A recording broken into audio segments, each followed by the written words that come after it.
BTV देख रहे सभी दर्शकों का स्वागत। मैं हूं लवदी बडियाल। बुलेटिन की शुरुआत करते हैं हेडलाइंस के साथ।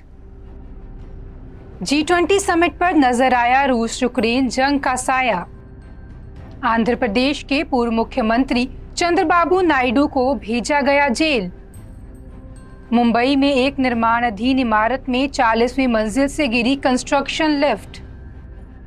महाराष्ट्र में मराठा आरक्षण को लेकर मराठा समाज ने ठाणे बंद का किया ऐलान।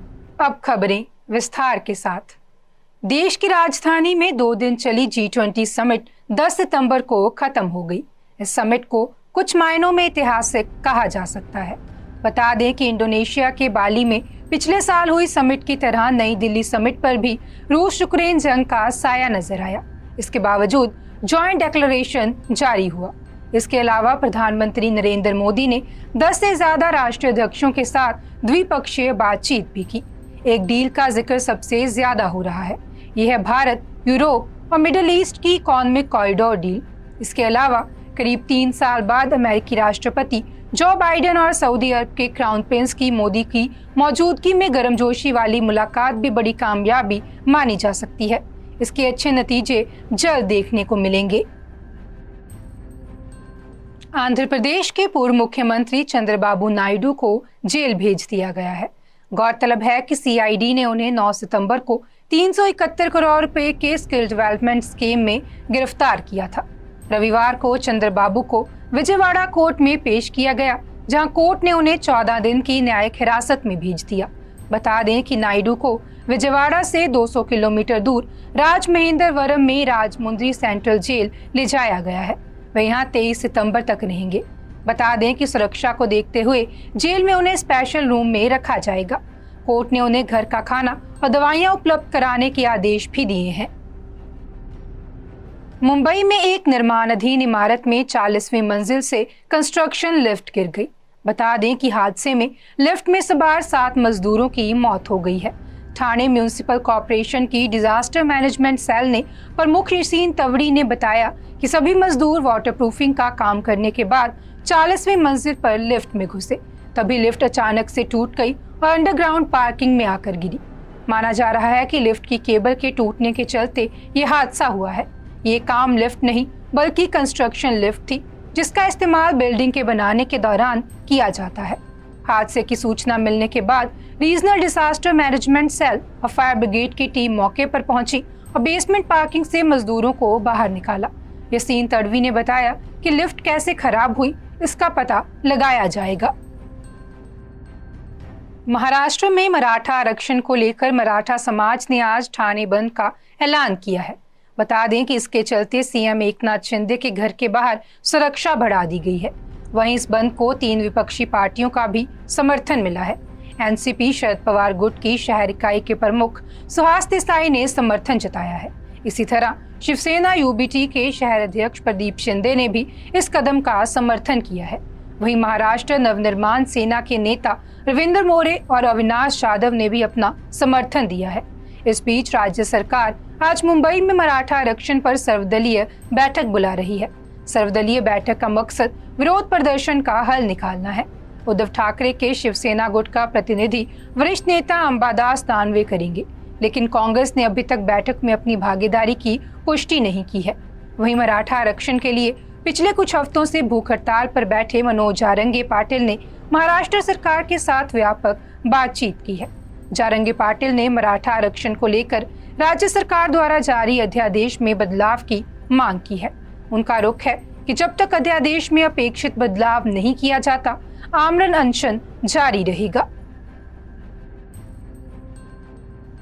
असम के मुख्यमंत्री हिमंता बिस्वा शर्मा ने कांग्रेस के गांधी परिवार पर सरनेम हड़पने का आरोप लगाया है। गुवाहाटी में भाजपा मुख्यालय पर एक कार्यक्रम के दौरान हिमंता ने कांग्रेस सांसद राहुल गांधी से अपना सरनेम छोड़ने को कहा। हिमंता ने कहा कि महात्मा गांधी ने देश को आजाद कराया और आप लोगों ने गांधी टाइटल हड़प लिया।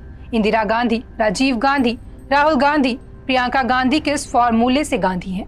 गांधी टाइटल रख लेने से डकैत साधु नहीं बनता। असम सीएम ने कहा कि आप लोग डुप्लीकेट गांधी हैं। भारत का पहला स्कैम गांधी टाइटल से ही शुरू हुआ। कांग्रेस नाम बदलने में माहिर है।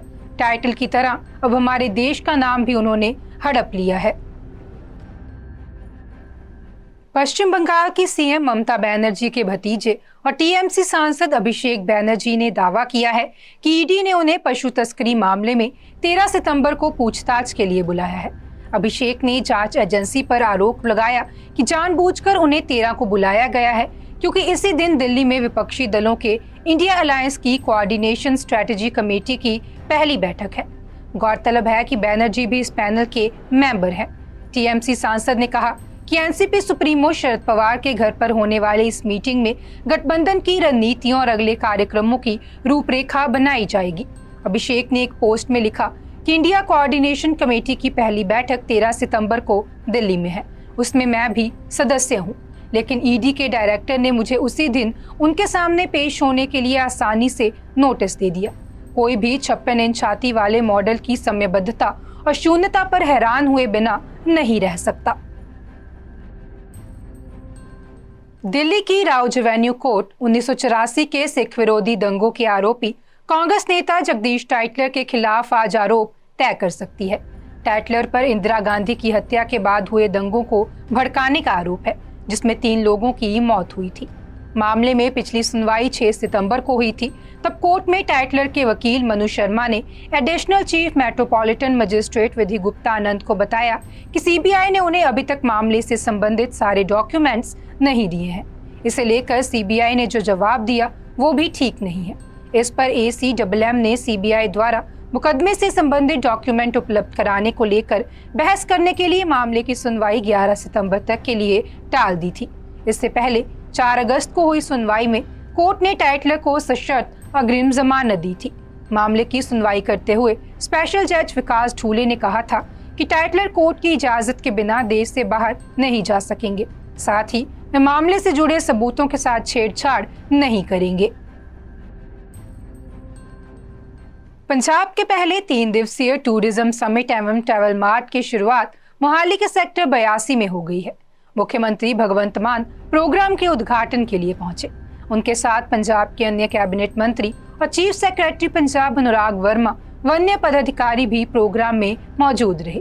बता दें कि मोहाली में पंजाब टूरिज्म समिट 11, 12 एवं 13 सितंबर तक चलेगा। पंजाब सरकार को इसमें न केवल पंजाब बल्कि देश के विभिन्न राज्यों से निवेशकों के पहुंचने का इंतजार है। गौरतलब है कि पंजाब के मुख्यमंत्री भगवंत मान ने वीडियो जारी कर टूरिज्म समिट का हिस्सा बनने के लिए सभी को आमंत्रित किया है। उन्होंने ट्वीट कर कहा है कि मेजबान पंजाब आंखें बिछाकर इंतजार कर रहा है। पर्यटन मंत्री अनमोल गगन मान ने भी इस समिट से पंजाब के पर्यटन क्षेत्र को काफी फायदा मिलने की उम्मीद जताई है। शिमला जिले के रोहडू में बीती रात एक टिप्पर गहरी खाई में गिर गया। इस हादसे में 3 लोगों की मौत हो गई है, जबकि 5 अन्य लोग घायल हुए हैं। 2 घायलों का चिड़गांव अस्पताल में उपचार चल रहा है, जबकि 3 को सिविल अस्पताल रोहडू लाया गया है। सूचना के अनुसार अजय सोटा नाम का ठेकेदार चिड़गांव में खशथार सड़क का काम कर रहा था। उसकी लेबर शाम को काम खत्म करने के बाद टिप्पर में वापस घर लौट रही थी। इस दौरान टिप्पर खेड़ा कैंची खशाधार के समीप गहरी खाई में गिर गया। हादसे की सूचना मिलते ही स्थानीय लोग मौके पर पहुंचे और पुलिस को इसकी जानकारी दी। इसके बाद स्थानीय लोगों और पुलिस की मदद से देर रात सभी मृतकों व घायलों को नाले से निकाला गया और अस्पताल पहुंचाया गया। हादसे के कारणों का अभी पता नहीं चल पाया है। बताया जा रहा है कि जिस जगह गाड़ी दुर्घटनाग्रस्त हुई वहां सड़क कच्ची थी।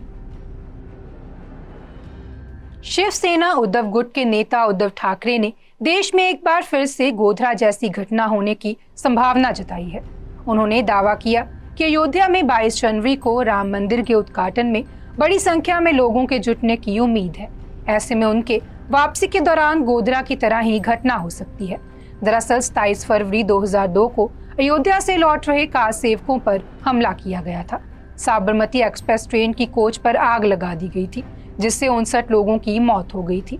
ठाकरे ने कहा कि भाजपा और आरएसएस के पास कोई बड़ी उपलब्धियां नहीं है, उनके पास कोई आदर्श व्यक्ति भी नहीं है। ऐसे में वह लोग सरदार पटेल और नेताजी सुभाष चंद्र बोस जैसे दिग्गजों को अपना रहे हैं। उद्धव ने आगे कहा कि अब वह लोग उनके पिता बाल ठाकरे की विरासत पर दावा करने की भी कोशिश कर रहे हैं। आज के बुलेटिन में फिलहाल इतना ही। आप देखते रहें BTV, be positive, be yourself.